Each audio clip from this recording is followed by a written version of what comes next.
Hello everyone, hello Geeks. Welcome back and welcome if it's the first time you join the channel. So today we are going to introduce a series of episodes. So it will be a rather short stream just to introduce the arguments that we are going to tackle in the next few episodes. So the purpose, as the title says, is building a complete data science from scratch and possibly enable such a platform to create a link between what we know as cloud resources, so meaning you have a Kubernetes cluster, in fact, that is able to provide you a common interface for all your frameworks, machine learning frameworks, data analytics, or whatever.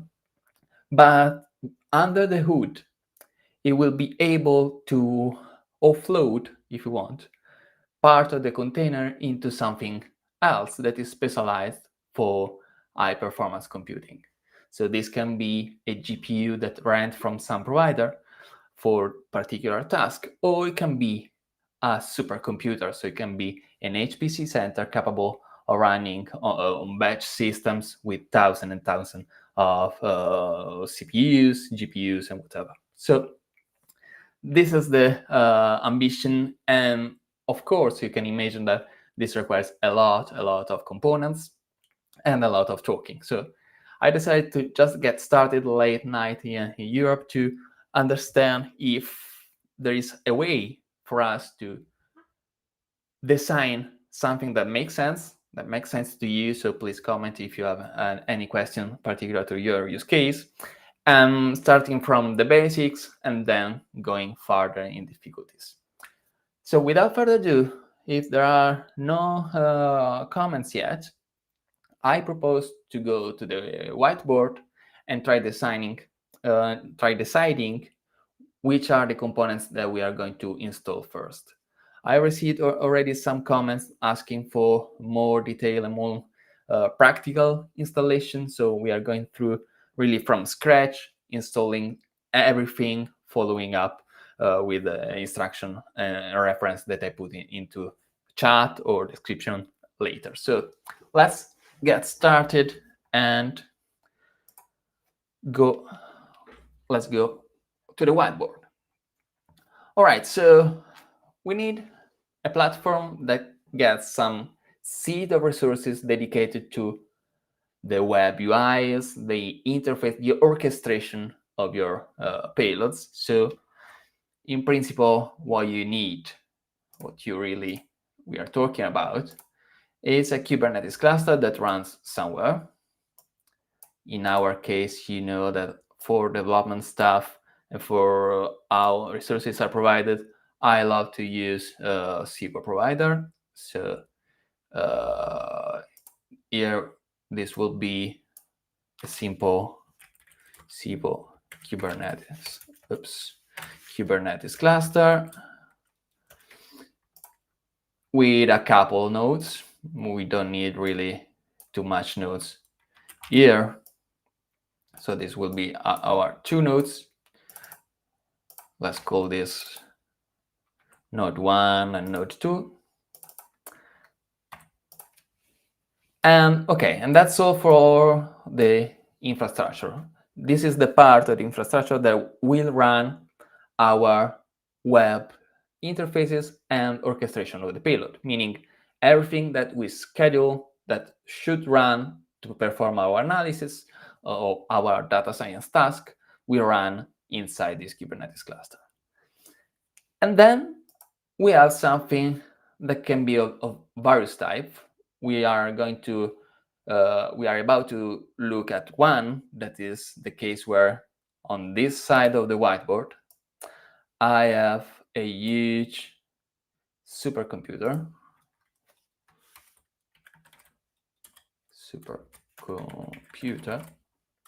or HPC center if you want, that is running a batch system, de facto. So, and usually, at least in my experience and in Europe, the preferred way to run payloads in a batch system is what is called Slurm software. So we have 1,000 nodes at our disposal with GPUs here, and which is what is the limitation in these cases?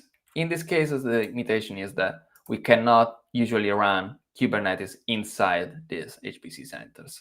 So we opt for an external scheduler that should be able somehow, with some magic here in the middle, right? So here you have a black box that should be able to do this. So I schedule, actually from here, I schedule something from Kubernetes, and then this is going to run into Slurm. And eventually, I get back the results to my cluster. So the magic that we are going to install is here to explain what is hidden behind this question mark. And the other part of the installation will be, all right, we cannot do a demo. Well, we could, but it's easier not to do a demo on a supercomputer because maybe everyone has access to one. But we're going to take a virtual machine and install a Slurm client, so a fake Slurm batch queue that will do the work for us. So we are emulating this scenario. The other scenario that later on, not in this episode probably, we're going to look at is the one that foresees something that can be very convenient in many machine learning and especially generative AI applications. So suppose that you have to do inference with heavy payloads. You want to use a GPU for a very limited amount of time. So what you can do in that case, instead of doing what you do for Slurm, so you attach a Slurm queue to the Kubernetes cluster, you do something else. And something else is, okay, I'm going to a public GPU provider that allow me to rent a GPU with some API for a limited amount of time. Here is the provider APIs. So I leverage these provider APIs to attach temporarily and possibly using the very same technology here, attaching a GPU to my node. So what does this mean? It means that I will be able to create a pod that instead of going into the natural nodes, it will end up in a node with a GPU provided for a certain amount of time. So this will make a huge earn of money, possibly. So yeah, I just rent for the time I need this. And on the other side, from the provider point of view, the GPU usage will increase because you only rent what you use. So these are two very cool scenarios and are the basics for the platform that we need, because we need to be able to run quick and reliable long-running services, so Node 1 and 2 on Kubernetes. And then we also need to run Slurm and GPUs nodes in general. So we need heavy nodes that we need usually for a small amount of time. And we want to be able to scale out to this layout. That's not all. This is what you can intend as being living below the platform that you want. What you want then on top is something that you can expose to users. And well, the common entry point, as you can imagine, is using Kubernetes APIs. Kubernetes APIs are opening up the field for many frameworks. I would say arguably are too many frameworks. And so we should find a way around this. So I select three main frameworks that we are going to install and to demonstrate how they can interact with this backbone of our applications. So the first one is classical one, so it's a Jupyter app instance. So with this, you will be able to do interactive analysis. Interactive analysis meaning that you open a Python notebook and you run whatever you want. But instead of being on a normal node, you can eventually also ask to be offloaded into a GPU on a public provider or into a Slurm batch system. So interactive analysis. Then there is a second one. So this is the number one. And then there is the number two. The number two, it's in synergy with this one because it's used to track the results of your machine learning pipelines and eventually also to themselves. And the ML flow, right? So this is a simple service for tracking experiments, particularly useful when you run on remote resources and you want to track back the information of your training. There is then a third one, as a promise, that in fact is a combination of two. So the idea is that you have an interactive analysis framework. You have a way to track your experiment. What you miss is eventually being able to develop and put in production your inference system. So you have your model trained, you want now to leverage them and to make it testable by your colleague.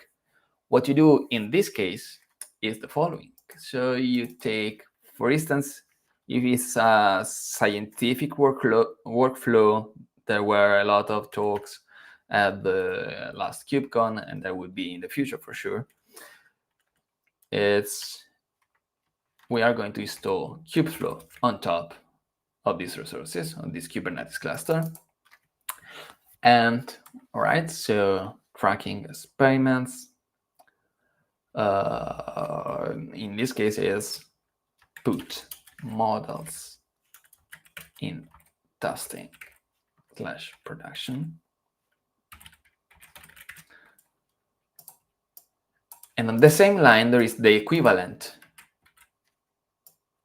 of Kubeflow, but for generative AI. So I found very cool a recent project that is called Helix ML or Helix AI. I don't recall actually what is the correct naming. But this in the slash. So this will allow, it's a framework allowing you not only to attach any kind of remote runner, so-called, so you can do inference of your preferred open source model for generative AI, but put in production Gen AI models. But you can also do RAG and all that funny stuff to try and improve your models. So yeah, this is not really a 4-point, it's a third B and third A. And with that, we are going to cover everything. So just trying to be real, I talk already about the general purpose of this first episode, is introducing you the argument and trying to go as far as possible in the deployment of the basics. So the first objective that we have today is taking a Kubernetes cluster on Civo and install the magic box here. So this tool here that will make Civo able to talk to a remote Slurm cluster. And in our case, this will be a VM running a Slurm client. The second episode most probably will be on installing at least the first and the second framework. So you can, with these two first episodes, you can already start playing with that and having a basic framework for your analysis, your work, your training, machine learning training, or whatever. And then from this baseline, we can go ahead and trying something more. So we go on this side of the plot and extend the very same Civo cluster not only to the Slurm, but to a public provider providing you a virtual node if you want. So I already spoiler a bit what are the solution. These are virtual nodes, appear like normal node to Kubernetes, but do something different, capable of delegating the execution of the pod to an external system. The external system that we are going to use for part of the demonstration on the episode 3 and 4 is the GPU provider here that is an Italian startup called CWeb, all right? So we're going to leverage GPUs for inference, fast inference of generative AI model, for instance, capable of being requested and rented on demand on this provider. So this will be the third episode, together with the installation of Helix ML and AI. So with these two components, this one, let me take the pointer, sorry. Which is the pointer, okay. So with this one and with this one together, we will be able to run a framework that looks like this. So just a preview of what we're going to see. It's really a ChatGPT for your private models, capable of enhancing and learning for RAG from all the documents you want, all in one. And you can also type down text and ask, just like ChatGPT. So you can see here, I ask for a lot of different stuff. So that's the plan, as you can see. And then finally, the Kubeflow installation will be demonstrated. A lot of stuff, so I think it's better to get started immediately. I don't know what you think. But, right, so time to show you which is the technology that is behind these question marks. Well, if you already saw some of my videos and you follow me in general, you know that one of the work that I'm on at the moment is the development of the early phase of interlink technology that has the ambition to try to streamline a technology that is already present in the panorama of the Cloud Native Foundation, that is the virtual kubelet. So what does this mean? That you take a Kubernetes cluster, you attach a node that is not a node, it's a virtual node, and you make containers running on that node running everywhere else, meaning on Slurm nodes, on external GPUs, whatever. So one thing that I have been asked after both the presentation at the last KubeCon and the recent talk, and also after the video I released on Slurm especially, is that there are a lot of different installations set up for different supercomputers. So it would be good to be autonomous in the installation of the whole chain right away, so with the easiest path possible. For this reason, we put into the documentation really a streamlined version of all the steps with an installation script that does all the nitty-gritty details behind the authentication and so on and so forth. So you get just to put few lines of configuration, and we are going to look at them very quickly. And that's all. So you create your client, for example, for your authentication on GitHub. You go ahead, you install with a remote address and ports that you need for communication, and that's all. So install all the necessary steps. All right, so here the plan. Before going ahead, just a couple of minutes to understand if there is any question from viewers from different channels. And yeah, and while I'm waiting, I'm loading exactly a schema to explain a bit what is interlink meant for and how to use it.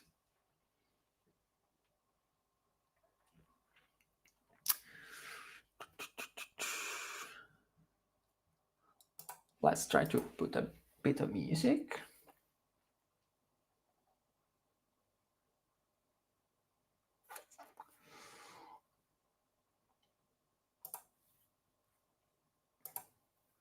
Well, maybe not. I don't see too much questions in here. Okay, so I think you're waiting for more details. All right. So here we are. Don't get scared by all these components. The setup is pretty quickly. So pretty quick. You have one component that will run inside your cluster that is responsible to translate whatever pod you dedicate to the virtual node to something else. And this something else are REST requests to external providers that are composed by an authentication layer, that is this OAuth2 proxy, and interlink.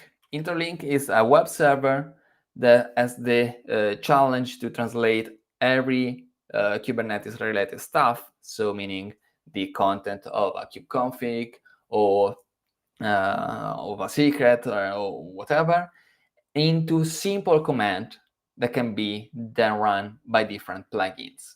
The plugins are web servers as well, but no dependencies whatsoever with Kubernetes internals.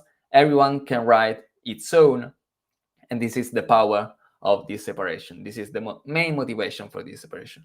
We want people to be able to produce plugins but on their own, so that we advertise for ecosystem to be built at the plugin level.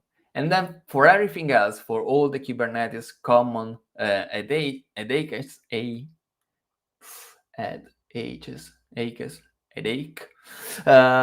we are going to maintain this in a central place, well maintained under the interlink repository. The Slurm, HTConda, or whatever plugin you want to do are simple web servers with a three maximum APIs to be satisfied. So all in all, you have a central management plan, if you want, that is none of your business. And then you have plugins that are web server that you can produce to take few APIs like run, status, kill, and log of a container. So the plugin will be requested to run a certain number of operations and communicate back the results. That's all. Very quick, very simple. We have also people that never took a look into the Kubernetes detail, but were able to produce their own plugin. So that's the success of this implementation. Completely open source and inspired by open source, so no technical or industry-driven setup underneath. All right. So if it's all clear, I doubt, but I hope that will be clarified later. Let's take back our schema and do the first point. I don't know where we are going to arrive to today, but let's try our best. So I'm going to create my Kubernetes cluster in Cibo. Again, you saw already in this channel that allow to do that for the speed of and the capability of the service. So I'm going to call this interlink. Okay, 3 nodes with medium size. And yeah, I don't know. No, I don't need any particular firewall. So far so good. And I'm also going to, I don't need an ingress either. So, well, we need ingress, but we do on our own later on. Okay, so let's start. And voila. So now it should take care in a couple of minutes. I mean, couple of minutes, I don't know if it's clear. We are going to, yeah, 12 under 20 seconds. So yeah, very fast. We are going to have our Kubernetes cluster. Then literally what we are going to do is having a separate VM, and here we have it. So we are going to create a separate compute node. Default firewall. This time we are going to need to open one port for, you remember the schema? The schema here told that this service via on the remote host has to open some REST interfaces. So in this case, we will need an open port. So this VM should have an open port, and that's all. So create,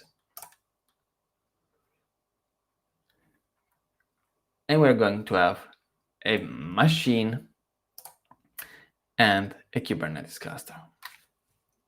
Fantastic. So the Kubernetes cluster is up and running.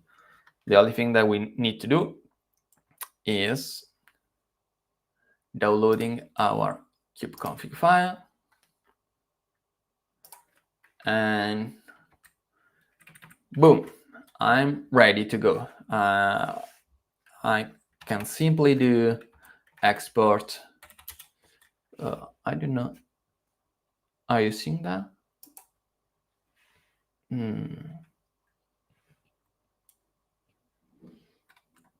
No, just a second.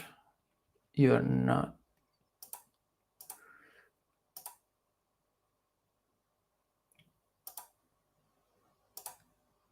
All right. Screen one. All right, you should be able to do export kubeconfig, and then we should be able to find this into download. Come on. Sorry. Okay, download Cibo. What was the name of the cluster? Interlink. Cibo interlink kubeconfig 1, I suppose. So export kubeconfig. Voila. And then if everything went well, kubectl get node. All right, so 3 nodes ready to be used, physical nodes in terms of whiteboard before.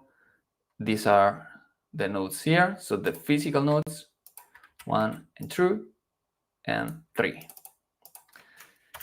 And then with this Kubernetes cluster, we are going to do 2 other things.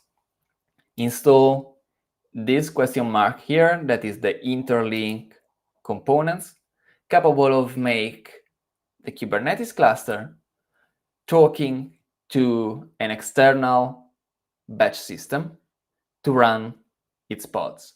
So in this case, interlink will be installed on a VM of ours that we just instantiated, and that will be able to run commands inside. So the interlink layer, if you want, will be at this level. Okay, will be expose some magic REST interfaces capable of running containers just like they were local. Good. So that's all what we need. It's also understand if the machine is ready, so the remote VM is ready. And to do that, we are going to look at this. So, right, this is the SSH and Chivo user.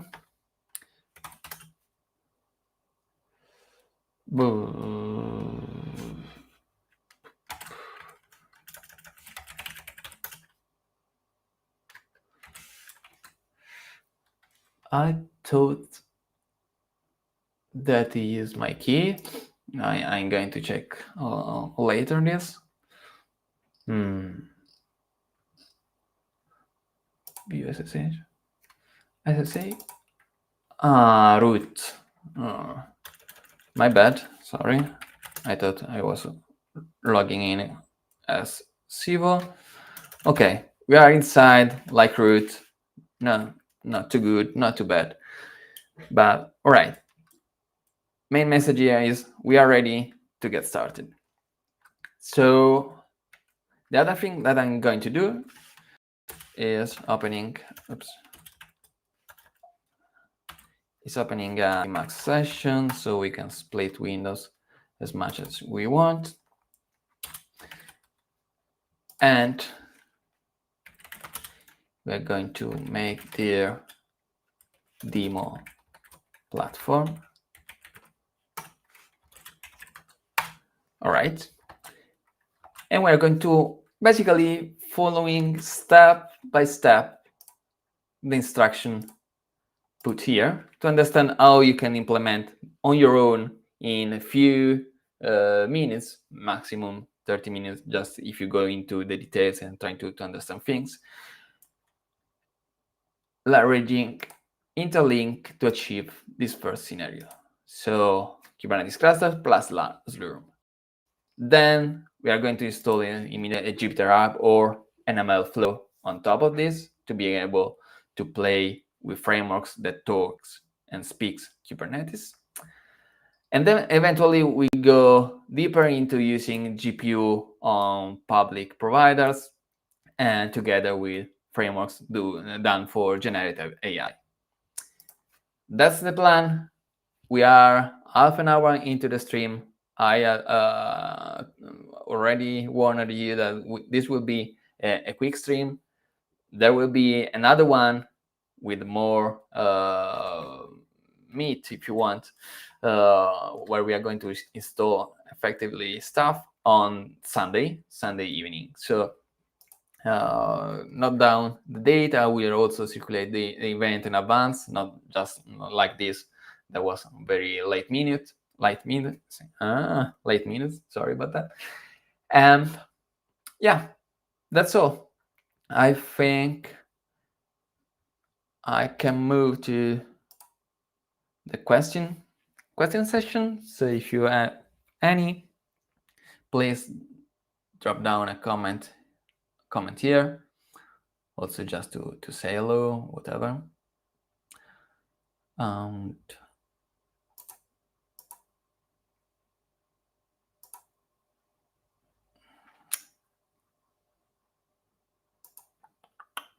just a couple of minutes, maybe with a bit of music.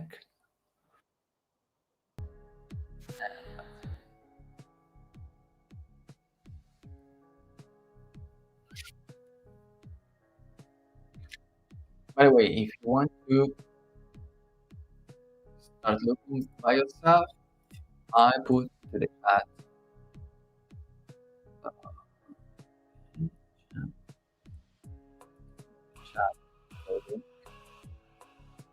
to the documentation, and I also want to share with you this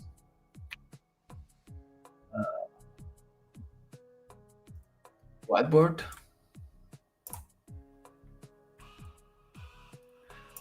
Okay, so you can look at it, copy, draft, or whatever. And if you have particular requests, if you're okay with the flow that we are going to follow, so meaning starting with the implementation of interlink or of a virtual kubelet, if you want, that runs on top of Slurm, that's what we are going to do. If you want to do instead going into a public provider first, it's also fine. Okay. And if instead you're more interested on the framework part, so you want to anticipate that, it's also totally fine because it's not really dependent one on each other. So I can install Kubeflow, also other components, just as they are because they are talking to Kubernetes. Then we are going to fine tune the configuration to make them able to spawn things on either the provider or on the Slurm part. So that's the idea. And